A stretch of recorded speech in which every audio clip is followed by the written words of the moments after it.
Poursuite de l'audiobook de l'ouvrage intitulé « Le règne de 1000 ans sur la terre ». Quatrième partie. Réponse au livre « Le grand dénouement » F.A. Tadford. Pouvons-nous prendre au mot les prophéties bibliques? Chapitre 4. L'Église, pages 142 à 145. L'argument le plus puissant de M. Grier est qu'il y avait une Église au temps de l'Ancien Testament et que les croyants de l'Ancien Testament et du Nouveau Testament forment une seule et même Église, le même olivier. Romains 11. Ils sont rachetés par le même sang précieux et nés du même esprit. Il dit aussi que les prophètes de l'Ancien Testament parlent directement de l'Église du Nouveau Testament. M. Grier refuse de croire que l'idée de l'Église du Nouveau Testament ne fut pas révélée aux prophètes de l'Ancien et il rejette la suggestion selon laquelle Christ est venu établir un règne visible sur cette terre, mais les Juifs n'en ayant pas voulu, il fut reporté jusqu'au retour de Christ. En conséquence, M. Grier se trouve dans l'incapacité d'accepter la pensée suivante. Christ établit son Église entre les deux avènements qui est, en aucun sens, un accomplissement, mais quelque chose de nouveau et d'inconnu des prophètes. C'est une parenthèse remontant maintenant à 2000 ans dont il n'est absolument pas fait mention dans les prophètes de l'Ancien Testament. Dans Romains 16, versets 25 à 26, l'apôtre Paul nous rapporte clairement que le mystère fut caché pendant des siècles qui est manifesté maintenant. La mention qu'il fait des écrits prophétiques au verset 26 ne permet en aucune sorte d'assurer que ces écrits aient révélé quoi que ce fût de ce mystère. Dans Éphésiens 3,5, l'apôtre Paul ajoute que le mystère de Christ ne fut pas révélé dans les autres générations, mais qu'il est maintenant manifesté par les apôtres et les prophètes du Nouveau Testament. Mais M. Grier soutient que Paul ne disait pas du tout que ce mystère était absolument inconnu dans les siècles passés, mais seulement qu'il n'était pas aussi bien connu, aussi clair et complet qu'il l'est aujourd'hui. Voilà un argument qui ne convainc guère, car il se fonde sur une exégèse très fragile. Une fois de plus, l'apôtre nous confirme dans Colossiens 1, 26 que le mystère fut caché de tout temps et dans tous les âges, mais qu'il est révélé maintenant. Quand Christ a déclaré dans Matthieu 16, verset 18 « Je bâtirai mon Église », il parlait de quelque chose qui n'existait pas encore. Il est possible que M. Grier ait été induit en erreur par l'usage du mot « ecclésia » qui se réfère à Israël dans Acte 7, verset 38, à l'assemblée régulière des citoyens d'Éphèse dans Acte 19, verset 39, et au rassemblement mouvementé et spontané d'Acte 19, verset 32. Dans Hébreux 2, verset 12, le même mot est employé pour indiquer le rassemblement de gens à un service religieux. Mais à Césarée de Philippe, le Seigneur conféra à ce mot une signification technique qu'il n'avait pas auparavant et qu'il a toujours conservée depuis. M. Grier prétend aussi qu'il est impensable que les prophètes de l'Ancien Testament ne parlent pas de l'Église chrétienne, et il utilise des exemples tels que la référence de Paul à Osée dans Romains 9, versets 24 à 26, et celle de Pierre à Joël dans Acte 2, versets 16 à 21. Mais, dans les deux cas, les apôtres se sont servis de ces citations pour illustrer leur message, et non pour sous-entendre que les événements actuels étaient un accomplissement des prédictions de l'Ancien Testament.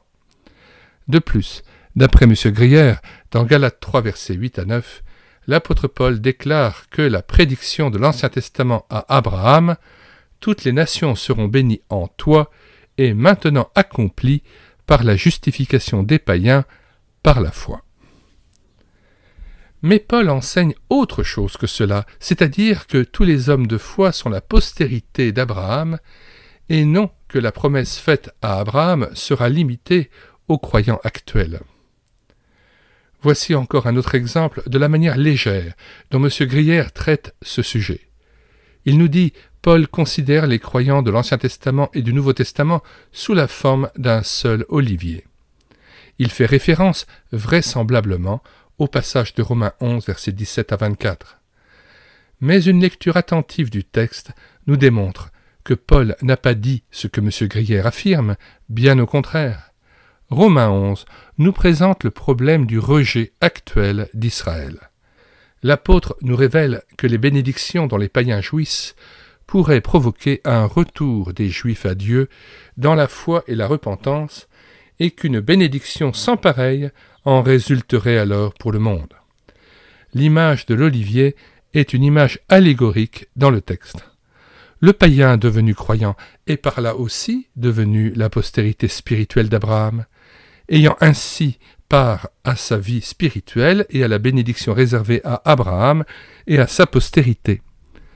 L'apôtre nous dépeint ceci par l'image de la cassure des branches naturelles d'un tronc d'olivier, le rejet temporaire d'Israël, pour que les branches d'un olivier sauvage, les païens, y soient greffées.